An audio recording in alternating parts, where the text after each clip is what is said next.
तो वही बहुत खुशी की बात है कि एक दोस्त आए हैं मृत्युंजय उनका नाम है।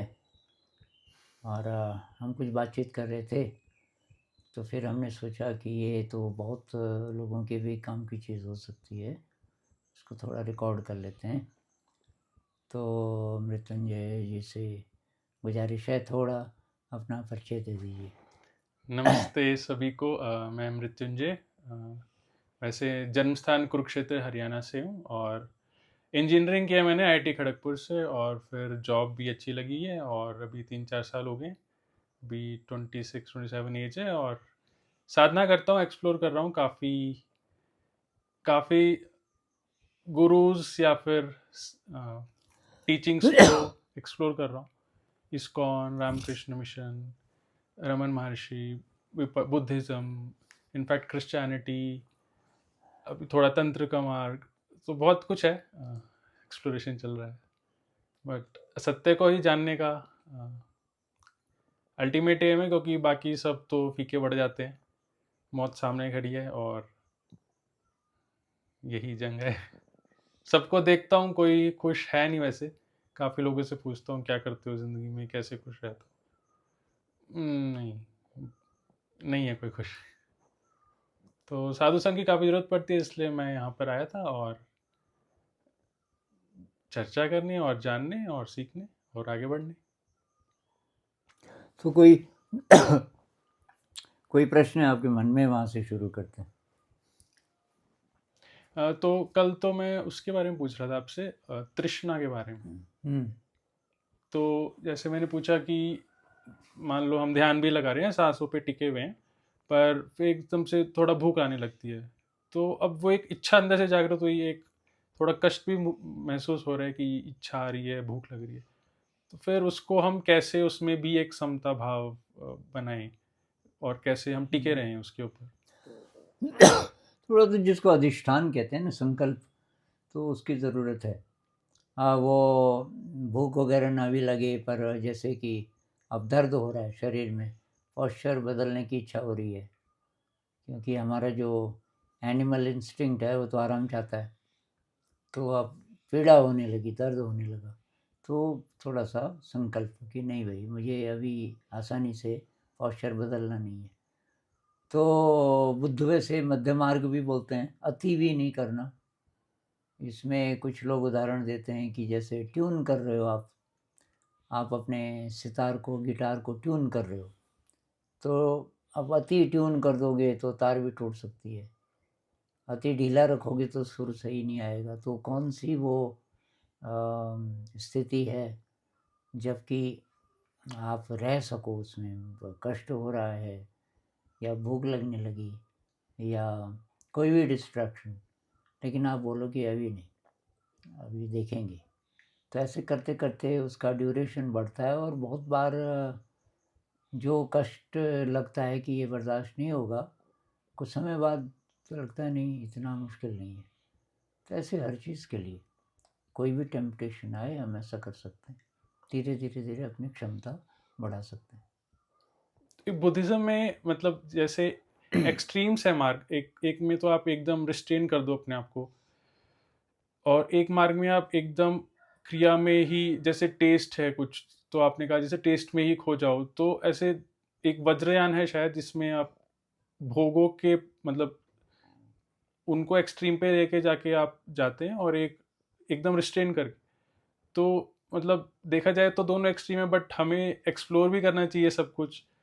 तो आप थोड़ा बता सकते हैं दोनों एक्सट्रीम्स के बारे में। हैं। वही बुद्धिज़्म में से तो ये जो सत्यपठान सूत्र है, मेरे ख्याल से काम का है। और ऐसा कहते हैं कि ये ऑथेंटिक है, क्योंकि ये कई अलग अलग सोर्सेज को एक्सप्लोर करके लोगों ने पता किया, अलग अलग भाषाओं में जो अभी ज़िंदा है बुद्धिस्ट टीचिंग्स, तो ये कॉमन मिला। तो ये हम मान सकते हैं कि भाई ये बुद्ध का है। अच्छे कॉमन मिला। हाँ, बाकी जो उनके नियम हैं तो वो और जगह भी हैं, जैसे शील है तो हिंदुइज़्म में भी है, भाई चोरी नहीं करना, ब्रह्मचर्य का पालन करना, ये बचपन से मैं किसी भी हिंदू ट्रेडिशन के बच्चे को पता होगा। ये गांव में बोलते रहते हैं, किसी को धोखा नहीं देना वगैरह वगैरह, जो आम नियम हैं अच्छे इंसान के वही शील है। अब इससे थोड़ा एडवांस्ड पारमिताएं, वो भी नेचुरल लगता है। पारमिताओं में आता है कि विनम्रता नहीं है तो बढ़ाया जा सकता है प्रैक्टिस करके। कृतज्ञता, कंपैशन, देने का भाव, सेवा का भाव इत्यादि, ये चीज़ें भी हमें पता होती है कि भाई ये अच्छी चीज़ें हैं। तो यही है बुद्धिज़्म में। बाकी हीनयान बुद्धिज़्म, कुछ ऐतिहासिक कारण हो सकते हैं कि इतना स्ट्रिक्ट क्यों है, क्योंकि वो राजकुमार भी थे बुद्ध, तो टेम्पटेशंस को जानते थे। पिताजी ने पूरा इंतज़ाम किया था कि हर समय टेम्पटेशन रहे ताकि ये चला न जाए। तो हो सकता है कि इसलिए उन्होंने ये ऐसा रखा हो, एकदम एक्सट्रीम रखा हो कि ये हो सकता है। क्या ले गया? ना, चाय ले ली। तो कोई भी नहीं है, वो तो जंगल के लकड़ी ले थर्मस ली। भी नहीं मिस्त्रियों की बना रहे थे वो उस समय। बना रहे थे हो? हाँ, ऐसे तो ले गए हो। तो हो गया। फिर भी पूछ लो आर्यन को, अच्छा। हो सकता। तो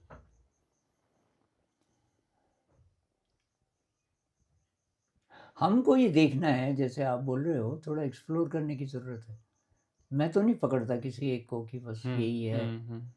कई लोग पर एक्सप्लोर करने को तो जैसे बहुत ही कुछ है, तो क्या ये मन की वो तो नहीं है चाल अपने आप को हाँ, डिस्ट्रैक्ट ये रखने के एक लिए? तरीके का एंटरटेनमेंट। तो मैंने तो किया कुछ एक्सप्लोर, जो मेरे काम का था। मतलब मुझे जहाँ प्रॉब्लम हो रही थी और जो विधि मिली उससे पूरा समाधान नहीं हो रहा, तो बाकी तो ज़्यादा ढूंढ के भी फ़ायदा क्या है। भाई हमें कैसे आगे बढ़ना है, उसके लिए क्या ठीक रहेगा। अगर मुझे मार्ग मिल गया तो बस। मैं एक ऐसे आदमी को जानता हूँ जिसने पहली बार विपස්සना की और बस उसने कहा ये है मेरा मार्ग, और कुछ नहीं ट्राई किया, और 25 साल हो गए, और वो तो मेरे ख्याल से इनलाइटेंड हो गया। क्योंकि उसकी जो स्थिति है, एक तो सोते नहीं है, वो लेटते हैं लेकिन उनको सारी अवेयरनेस रहती है आसपास की, और इतनी एनर्जी, और सोशल वर्कर है, दिन भर फिजिकल यहाँ से वहाँ जाना, ये करना, किसी का भी काम करने के लिए तैयार, बहुत शक्ति। साथ वाले थक के जाते हैं अगर कोई और भी है। एक भाई ने बताया कि मैं इसके साथ रहा 2-4 दिन, कहीं कुछ मदद कर रहे थे, कोई डिज़ास्टर मैनेजमेंट टाइप का, कि हम तो एकदम टूट जाते थे शाम तक, बस लेटे तो लेटे। अब कि मैं जब मेरी आंखें खुलें, ये बैठा हुआ नज़र आए, ये ध्यान ही करता हुआ नज़र आए। तो वो आए थे यहाँ कुछ दिन पहले, 50s में हैं, तो उनको और ज़रूरत नहीं पड़ी, बस वो एक ही विधि ऐसे सूट कर गई। लेकिन जैसे मेरा केस है, तो मैं ज़रा शक्की मिजाज का आदमी हूँ। मैं मतलब सीधे विश्वास नहीं करता 100%। तो ये सतीपट्टन सूत्र तो मैंने किया। फिर मैंने कहा सतीपट्टन क्यों बोलते हैं इसको, तो पता चला बुद्ध का सूत्र है। मैंने कहा वो कहाँ से मिलेगा, तो वो किताब मिल जाती है। उसमें ट्रांसलेशन से मैं खुश नहीं था। गोयनका जी ने उतना ट्रांसलेशन तो अच्छा किया जितना वो करवाते हैं, संवेदना तक। उसके बाद जब आता है चित्तानुपස්සना, धम्मानुपස්සना, तो उसमें थोड़ा से बता सकते हैं इनके बारे में? बेसिकली मन को देखो, स्टेट ऑफ माइंड एंड मन में क्या चल रहा है। वो स्टेट ऑफ माइंड का मतलब आपका मन इस समय फोकस्ड है कि बिखरा हुआ है, कि डल है कि अलर्ट है, ये स्टेट्स हो गई। या कि किसी इमोशन से ऑब्सेस्ड है, बहुत ज़्यादा कोई फीलिंग, सेक्स की फीलिंग आ रही है, कि रिग्रेट आ रहा है, पीछे की कोई याद आई, ये इमोशन हो गया। और दूसरा हो गया कि क्या चल रहा है, ये जो लगातार विचार चलते हैं, इमेजेस चलती हैं, हर एक को देखो और उसका रंग देखो। रंग मतलब राग युक्त है कि द्वेष युक्त है, ये देखो। इसमें वो सारी बात आ गई। बट जैसे अभी हम ये देखें कि ये कैसा है, हाँ, या फिर हम कोशिश करें कि हम या तो प्रेजेंट में रहें या फिर से सांस पे लेके जाएं, तो ये जो नहीं, एनालिसिस है क्या हम तब तक बॉडी अवेयरनेस तो रहती है। जब तक आप चित्तानुपස්සना पे पहुंचोगे, उससे पहले आप ये प्रैक्टिस कर चुके हो। कायानुपස්සना और वेदनानुपස්සना। शुरुआत होती है काया से, शरीर की अवेयरनेस। सांस का वो बस एक पैराग्राफ है शुरू में कि बैठ करके सांस को ऑब्जर्व करो। अच्छा, अगर एक समय बाद, मतलब मैं अपनी बता सकता हूँ कि जब मैं आंखें बंद करता हूँ तो मैं अपने शरीर को आइडेंटिफाई नहीं कर पाता हूँ। मतलब इट थोड़ा डिसोल्यूशन कह सकते हैं कि कोई सीमा सी नहीं है, मतलब मैं पकड़ नहीं सकता उसको, उस मतलब संवेदना क्षेत्र को, हाँ, तो कोई क्योंकि कोई बात सूक्ष्म नहीं। है, सूक्ष्म ही सूक्ष्म है चारों ओर। तो बहुत बढ़िया।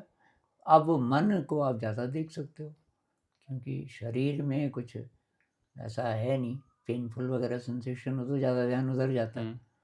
तो तब आप मन को देख सकते हो, क्या आया क्या गया।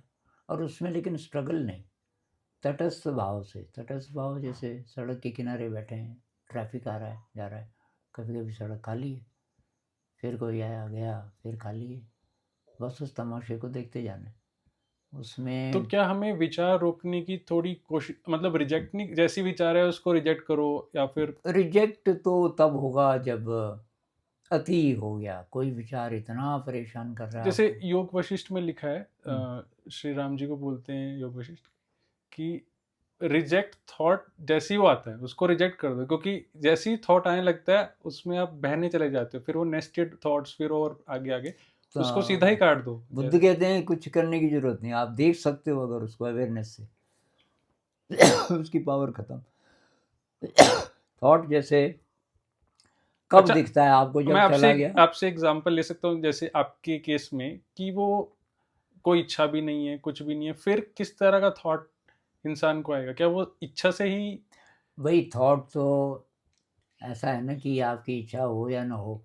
अब ये न्यूरोलॉजिस्ट कहते हैं कितने 14 बिलियन थिंकिंग न्यूरॉन्स हैं, वो उनको एक्शन चाहिए कुछ ना कुछ। या तो आप डीप चले गए, जो डीप चले गए तो तब वो चुप हो जाता है बोला हिस्सा, क्योंकि किसी हाई एनर्जी के क्षेत्र से जुड़ गया वो। लेकिन जब तक वो नहीं होता, उसमें कुछ ना कुछ तो आएगा। एक ही चीज़ हो सकती है कि आप उसको ध्यान से देखने लग जाओ। जैसे कि मैं अपने एग्जांपल भी ले लेता हूँ, तो लेट्स से मेरे को कोई भजन आ गया है नाम, या फिर कोई चैंट आ गई, तो क्या वो भी एक तरीके की डिस्ट्रैक्शन है? मतलब करने को उसको नेगेट कर सकते हैं तो वो शायद थोड़ा रूखा हो जाए। अब भगवान का नाम थोड़ा अच्छा लगता है कभी कभी। अब ये डिपेंड करता है, आप अपने अपने। मेरे को तो ये सब बाधा लगता है। बस। हाँ, मैं नाम को भगवान का तो मानता ही नहीं, क्योंकि नाम तो इंसान ने बनाया। अब हम हिंदू हैं तो ये हिंदी में संस्कृत में नाम आता होगा, जो जो हमारे गॉड्स हैं। हम क्रिश्चियन होते तो इनमें से कोई ना आता, तब क्राइस्ट आता। और भाषा आती तो अंग्रेजी आती। कोई जर्मन है, उसको जर्मन पर भाषा। ऐसा भी हुआ है कि किसी ने कभी शिव को देखा नहीं, कभी फोटो नहीं, पर उनको एक्चुअली में शिव दिख जाते हैं। दिख सकता है, क्योंकि आप के मन में जो चीज़ है बहुत डीप आप चले गए, उसमें खो गए, तो वो आपको दिख सकता है। और ये भी नहीं कह सकते कि कल्पना है, क्योंकि एक मेरे ख्याल से एक ऐसा जोन है जहाँ आप उस अनंत अनंत एनर्जी के साथ पार्टिसिपेट करने लगे। भाई अद्वैत में यही तो बोलते हैं, कबीर कहते हैं बूंद समानी समुद्र में। बूंद समुद्र का हिस्सा बन गई, आप उसको ढूंढने गए, परमात्मा कह लो कुछ भी कह लो, आप बूंद हैं मान लीजिए। अब आप समुद्र में समा के तब आपने देखा समुद्र तो पहले से था। मैं तो पहले से समुद्र में थी, बल्कि मैं समुद्र ही थी। समुद्र ये थोड़ी बोलता है मैं बूंदों से बना हूँ। उसमें से कोई बूंद अलग अपने को मानती है तो वो बोल सकती है, उसको दिख नहीं रहा ना समुद्र। तो तब आप तो समुद्र बन गए ना। उसी प्रकार से आपके मन में जो भी है, जो भी इमेज है, वो बिल्कुल साकार हो जाएगी उस समय। आपका जो एक्सपीरियंस है वो शिव का है, शिव दिखे आपको, तो आप तो यही बोलोगे कि बिल्कुल ये सत्य है, और किसी को नहीं दिखेगा वो। नहीं, जैसे ऐसे बहुत सारे मिरेकल्स होते हैं कि एग्जाम्पल नीम करोली बाबा सपने में आ जाते थे, उन्होंने कभी देखा नहीं बाबा को, कुछ नहीं, तो वो उसमें आपका क्या मतलब उसमें भी वही है, मतलब दो चीज़ें बोल जैसे सकते हैं। फॉरेनर्स को सपने में बाबा जी बुला लेते हैं और वो वहाँ पे चले जाते हैं आश्रम में, तो ये हो सकता है कि किसी का एनर्जी लेवल ऐसा है कि कोई मीडियम है, जिसको माइंड फील्ड कह लो आप, जिसको ब्रह्म कह लो, जिससे टेलीपैथी जैसी चीज़ें संभव हो पाती है, वहाँ आपका लिंक बन गया तो वहाँ भी चीज़ें कर सकते हो। तो वो अ, जो लिंक आप कह रहे हैं उस तत्व से, तो वो ध्यान से ही ध्यान से हो सकता है जब कॉन्शियस माइंड के आप पार जाने लग गए अपने आप, बिना किसी एफर्ट के। ये जो लोग टेलीपैथिक होते हैं, जैसे कोई कोई क्या करते हैं कि किसी ने कुछ पूछा, कुछ ऐसा सवाल जिसमें कि उसको वहाँ का पता करना है, तो कहते हैं मैं ज़रा लेट रहा हूँ। तो करते क्या है, शायद कि शरीर के बियॉन्ड चले जाते हैं, उसको सूक्ष्म शरीर कह लो, उसको कुछ भी कह लो, या यूँ कह लो कि हायर सेल्फ से आप जुड़ गए, उस मीडियम से जुड़ गए। तो उस मीडियम में कि सबकी चेतनाएं हैं, अनंत बुद्ध चेतनाएं हैं, जितने बुद्ध हुए उनकी चेतना, उनकी कॉन्शियसनेस वहाँ है, पर एक फील्ड क्या है। ये सब मन, ये मतलब मन की ही अवस्थाएं हैं, ये कह सकते हैं? मन की एक ऐसी अवस्था हो सकती है जब आप भगवान हो गए एक तरह से, उतनी देर के लिए, तो कैसे बोलें कि वो कल्पना है, उस पर समय आप इसके क्रिएटर। बियॉन्ड भी बुद्ध बोलते हैं कि इसके बियॉन्ड भी मतलब जाना होता है, निस्तरंग कुछ ऐसा। जहाँ तक कल्पना है तो तहाँ वहाँ तक जो है आपको ज़रूरत पड़ रही है, मतलब किसी रूप की, किसी नाम की, किसी चीज़ की, तो आप फ्री नहीं है उससे। उदाहरण के लिए ये रामकृष्ण जी काली को मानते थे, काली आ जाती थी साक्षात। तो एक आए तोतापुरी जी, वेदांत वाले, उन्होंने बोला तो ऐसा कर, काली के टुकड़े कर दे। रामकृष्ण जी कांप गए, ये क्या बोल रहे हो? अरे ये बाधा है कि काली मैं सचमुच देखता हूँ, कि मुझे मालूम है सचमुच है काली, पर बाधा है, तुझे जरूरत नहीं उसकी, और कर देते हैं, उसके बाद काली नहीं आती। तो कोई भी कल्पना की हमें ज़रूरत महसूस क्यों हो रही है?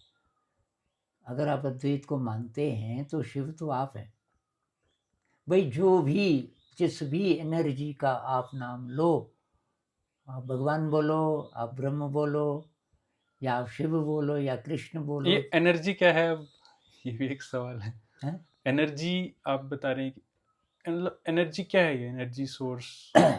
वही है जिससे सब कुछ बना है, कॉन्शियसनेस कह लो। तो जैसे हमारी अवेयरनेस बढ़ती है वैसे ही हमारी एनर्जी बढ़ती है। मेरे ख्याल से ऐसा है कि कॉन्शियसनेस थोड़ा सा सॉलिडिफाई होती है और उससे ब्रह्मांड बनते हैं, स्थूल बन और स्थूल, उसकी स्थूलता के प्रकार और स्थूलता के अलग अलग डेंसिटीज से अलग अलग चीज़ें बनती हैं, जिसमें ये पदार्थ भी है, इसमें भी है चेतना, जरा अलग प्रकार की। अभी न्यूट्रॉन प्रोटॉन वो उसी का पता नहीं लगा पाए, कह रहे हैं कि ये नहीं है कि न्यूट्रॉन प्रोटॉन इलेक्ट्रॉन, वो उसी भी के कहीं से अंदर ही आए। खुद ही ब्रह्मांड है। हाँ, वो, और वो भी कहीं से आए, और वो कहाँ से? इलेक्ट्रॉन को कह रहे हैं कि वेव भी और पार्टिकल भी एक साथ, भाई ये कैसे हो सकता है? तो कंट्राडिक्टरी है ना। तो जैसे आत्मा के बारे में कहते हैं तनय जति तन्नय जति, वो चलता भी है और नहीं भी चलता। तद दूरे तदनंतर, वो बहुत दूर भी है, बहुत निकट भी है, छोटे से छोटा है, बड़े से बड़ा है। ये क्योंकि वो हमारी समझ के बियॉन्ड है, उसको भाषा भाषा क्योंकि पकड़ ही नहीं सकती उस चीज़ को, जो कुछ अलग प्रकार का है, किसी सिंबल से, किसी भाषा से, किसी सूत्र से नहीं पकड़ सकते हम उसको।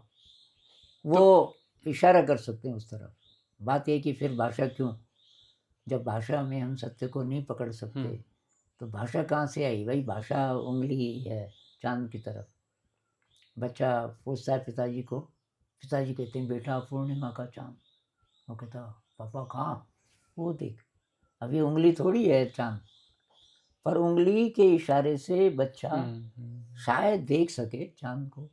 चांद को उसने देख लिया, अब उंगली की क्या जरूरत है उसको? अब पापा भी ऐसे करके नहीं रखेंगे, अब उसको देख लिया, ये देख रहा है।